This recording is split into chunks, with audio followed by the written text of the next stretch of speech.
Hey there, welcome back into the Bulldog Blitz. I'm now joined by our panel. We have Eric Brown, sports writer for the Dognet, and Matt Vacklin, sports editor for the Collegian, the campus newspaper. Guys, thanks. Welcome back in.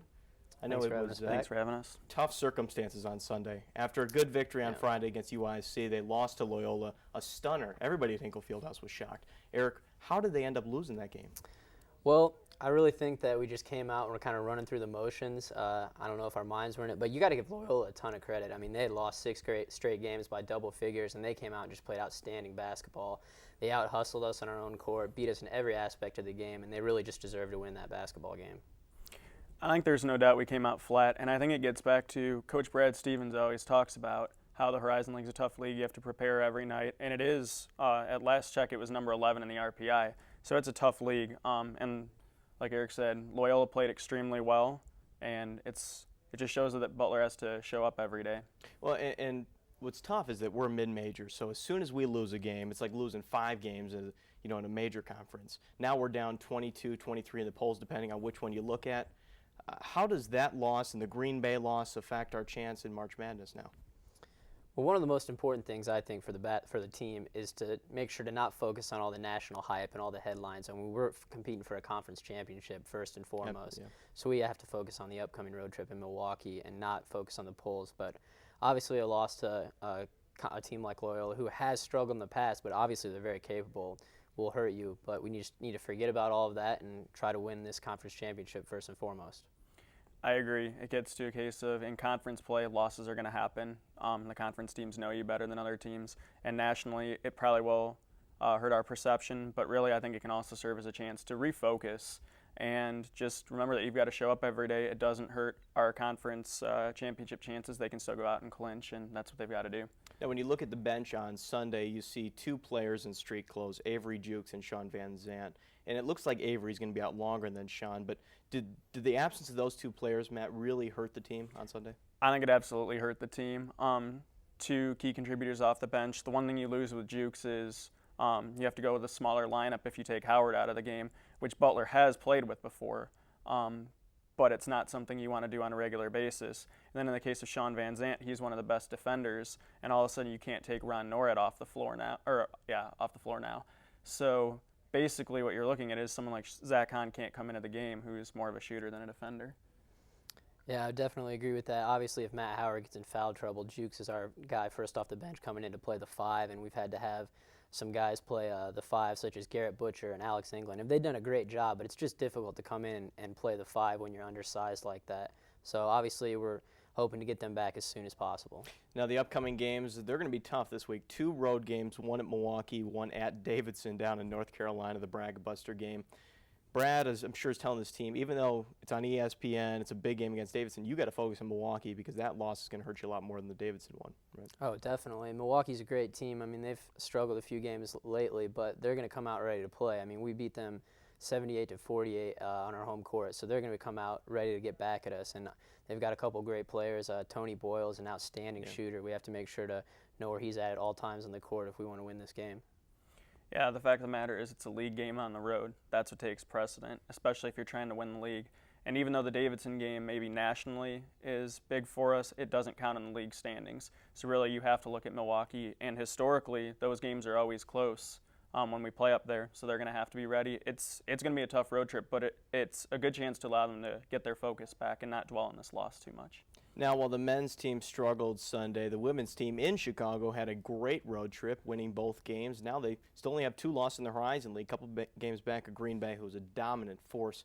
They're kind of sliding under the radar here, but they're still, Matt, a very good team. They really are, and to come back and win the road trip, I mean, they came back home last week and took care of those games, but their last road trip, they got swept up in Wisconsin. So to come back and win on the road, that's what championships teams do. And even if they are ultimately to come up short in the Horizon League title race, winning on the road is what they'd have to do in the conference tournament. So I think to be able to win those 2 games and avoid the upset, because Loyola is at the bottom of the standings in women's basketball just like they are in men's, that was huge. Yeah, I think we've had a great season so far, and we've proven we can play on the road. Obviously, winning that road trip right there, and we played Green Bay real tough on the road. So hopefully we'll be able to beat Green Bay when they come into here. I mean, Green Bay's got 5 games left, and one of them is at Hinkle Fieldhouse. And if we're not able to win the regular season, we've proven we can win on the road, so hopefully we can get a win in the Horizon League tournament on the road. Now, one of the players, the all-preseason second-team pick, Susan Lester, had struggled early on in the season. She was put on the bench for most of the season. Now she's starting again. Great week. This is going to be her second Player of the Week honor. She just won this, averaging 19 points and 10 rebounds on this last trip. Great week for her. Yeah, like you said, averaging a double-double, and she's just been a great player all year. And that's just a sign of someone who's willing to do anything to help their team win. She's willing to come off the bench. She's good in the starter role as well. So she's just a really versatile player who's willing to do anything to help the team get the win. Well, and what she's done has been really remarkable, being able to come off the bench and then go back into the starting lineup. I mean, there's NBA players that struggle with that concept. And I think what you're seeing is how important she is to this team, why they've played so well in league play.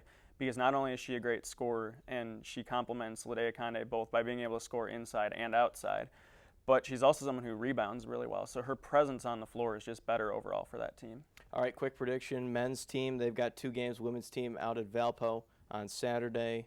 What do we see? Men getting a sweep here? Let's hope so. Let's hope they respond positively. Obviously, it's difficult for a young team to respond like that, but I think that they have been preparing well enough, and they're going to go at it this week in practice, and I predict them to come on top. And the women's team, I mean, they're fighting for a conference championship too, so I think it would be more than likely that they'll be able to get the win as well. Mm-hmm. I think with the men's team, they've actually played better on the road, it seems, this year. So I think being away from home will help clear their focus a little bit. And their 2 tough games, they're going to have to focus on those. And Brad Stevens is good at refocusing. So I think they will play pretty well in those 2 road games. The women's team has a week to prepare for a tough Valpo team, but I think that's going to help them. It gives them a chance to prepare. I look for them to stay in it this weekend. That would be a great weekend. 3 wins for the Bulldogs on the road. Let's hope it happens. That's right. All right, thanks, guys, for joining me, and we'll catch back with you guys next week. Thanks for having me. All right, we'll be back with more of the Bulldog Blitz. Stay with us.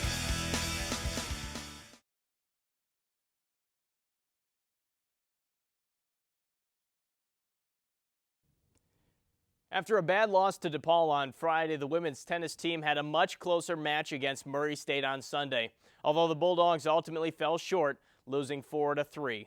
The day was highlighted by an 8-4 win by Molly Casperson and Becky Jenkins in their doubles match. The women's tennis team doesn't play again until February 27th, when they travel up to Bowling Green.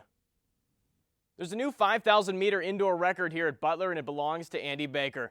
The senior is in his 2nd year here at Butler and was one of 8 runners that competed in the Husky Classic in Seattle, Washington this past weekend. Andy broke the previous record set in 2002 by a little under 2 seconds.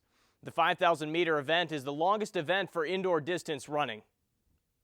While this weekend's a little more tame on campus, there's still plenty of Butler action to watch.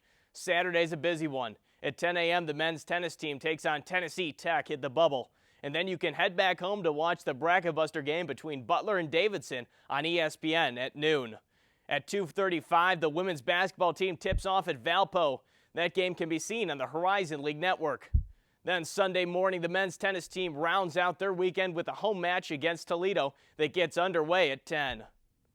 That will just about do it for this week's episode of The Blitz. Make sure to check us out next week online at youtube.com/Bulldog Blitz Sports. Or if you're in Central Indiana, you can find us through Comcast On Demand. Until next week, I'm Mark Minner. We'll see you right back here on the Bulldog Blitz.